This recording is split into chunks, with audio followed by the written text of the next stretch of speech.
In this video, we are going to discuss about the remaining plant tissues, which are the complex plant tissues. The complex plant tissue is made up of two types of tissues. One is xylem and another is phloem. The xylem conducts water absorbed by the roots to the aerial parts of the plant, and the phloem transports the food and water from leaves to different parts of the plant.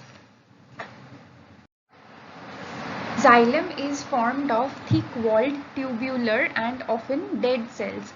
These cells are placed end to end. The partitions between the cells dissolve to form long channels for the transport of water and minerals. The xylem tissue consists of tracheids, vessels, xylem parenchyma and xylem sclerenchyma. Of these, only the xylem parenchyma is the living element and other three elements are dead elements. Xylem cells transport water and minerals absorbed by the roots from the soil upward to the leaves. The water is used in preparing glucose during photosynthesis or lost as water vapor in the process of transpiration. Phloem is formed of living tubular cells which provide a passage for the downward and upward movement of water and the prepared food in the leaves to various parts of the plant. The phloem consists of sieve tubes, companion cells, phloem parenchyma and the phloem fibers. Only the phloem fibers out of the four elements is a dead element and rest of the three elements are living elements. Now we are going to see a comparison between the three types of simple permanent tissue, which is parenchyma, collenchyma and sclerenchyma. So parenchyma cells are found in every soft part of the plant.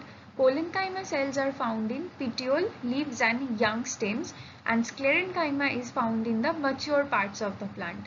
Parenchyma cells are unspecialized cells. Collenchyma cells are specialized cells and sclerenchyma cells are also specialized cells.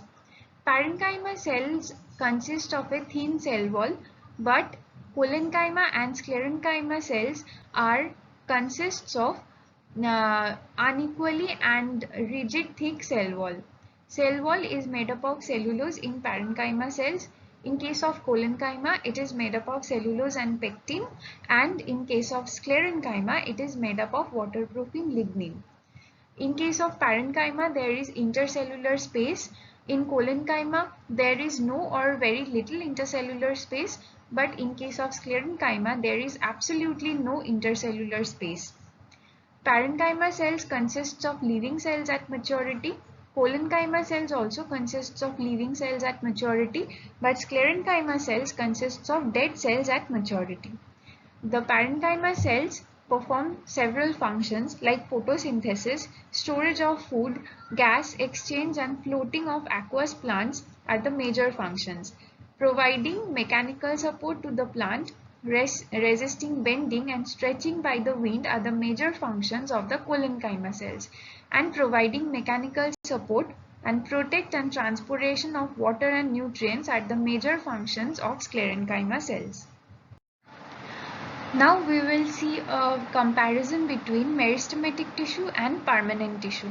So meristematic tissues, we know that they divide rapidly, the cells of the meristematic tissue, but in permanent tissue the cells are derived from meristematic tissue and they have lost the ability to divide. The cells of the meristematic tissue are undifferentiated. They can give rise to any type of cell, but the permanent tissue, the cells are fully differentiated.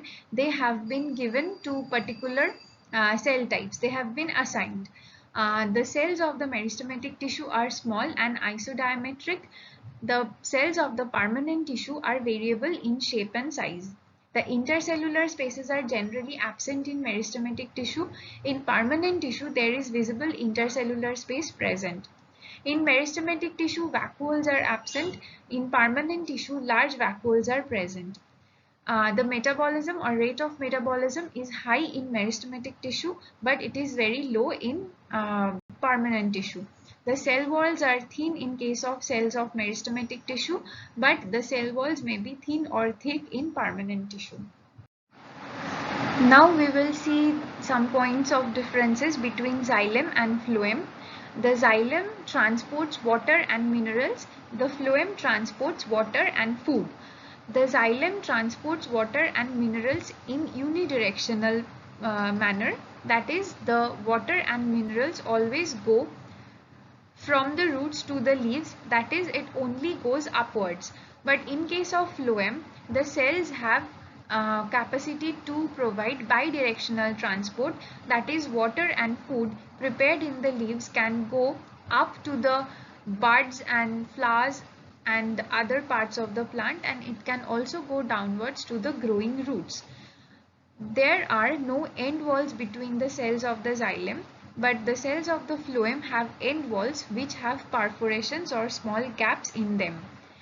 The thick walls of the xylem are stiffed with lignin, but in case of phloem, there is no such lignin deposition can be seen.